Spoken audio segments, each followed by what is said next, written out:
Hey, good morning.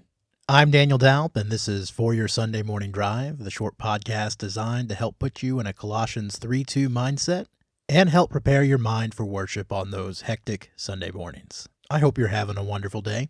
We're brought to you this morning in partnership with the Ministry League network of podcasts.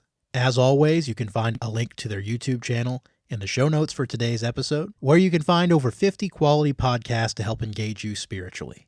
You can also check them out at ministryleague.com or download their app on your favorite device. And if you do enjoy the podcast, I do ask that you give us a share with someone that may also enjoy it. The best way to help us grow is through word of mouth. I do so thank you for making us a part of your Sunday morning routine. Let's get the show on the road. This is episode 31, A Gorilla, a Squirrel, and the Lambs. Let's go to church.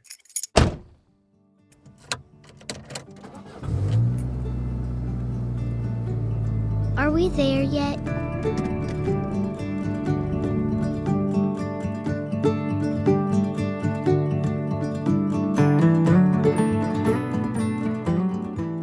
Have you ever noticed how much we as humans love animals? I think there's a reason why so much of social media and the internet space in general is devoted to them, especially when it comes to any kind of injustice against them. For instance, do you remember 2016? When a gorilla named Harambe in the Cincinnati Zoo was shot because a boy fell into his enclosure. And the internet was in an uproar, spawning some fantastic memes, but also a cry for justice. Or more recently in New York, where this October, a squirrel named Peanut, who had a huge presence on Instagram and on TikTok, was seized by conservation authorities and euthanized. And again, the internet seems to be out for blood, in what many are labeling an example of government overreach, and others are simply labeling as a malicious act. Yes, we love animals, and I'm convinced that it has to do with, yes, how adorable they can be, apart from cats, but also with their innocence. And it reminds me of a story.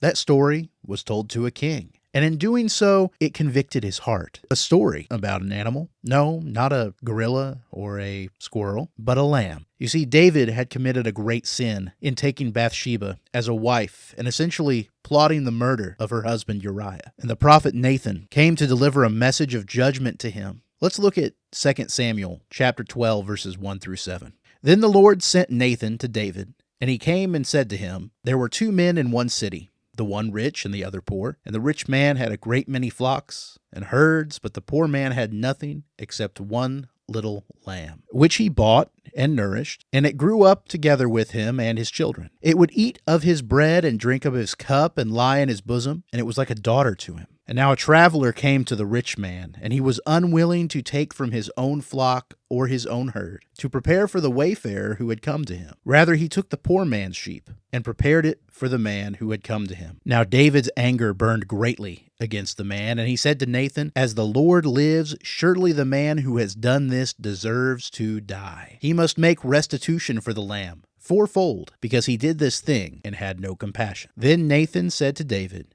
'You are the man. You are the man.'" You see how the injustice of harming the innocent lamb incited a reaction of rage within David because of the lack of compassion, only for him to realize that he was the one that had transgressed. Look with me, if you would, at another lamb. In John chapter 1, verse 29, "And the next day he saw Jesus coming to him and said, 'Behold the Lamb of God who takes away the sins of the world.'" Jesus, the innocent Lamb of God. Let's see Isaiah 53, verse 7. "He was oppressed and he was afflicted, yet he did not open his mouth. Like a lamb that is led to slaughter, and like a sheep that is silent before its shearers, so he did not open his mouth." Do we realize that we find ourselves in very much the same predicament as King David? The Bible tells us a message, yes, of judgment, because we have caused the death of the lamb. But also that lamb was offered so that we might have forgiveness. That innocent lamb. Are we moved by a sense of justice because of that? The question is, how far are we moved?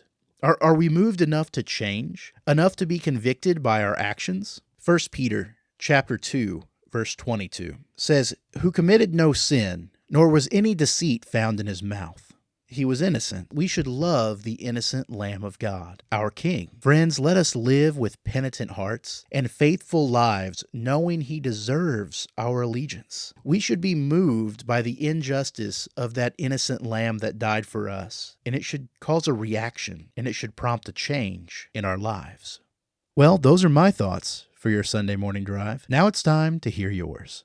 Our discussion questions for this week are: how do we show our thanks for the Lamb of God? And how does the fact that He died for us cause us to examine our motives in life?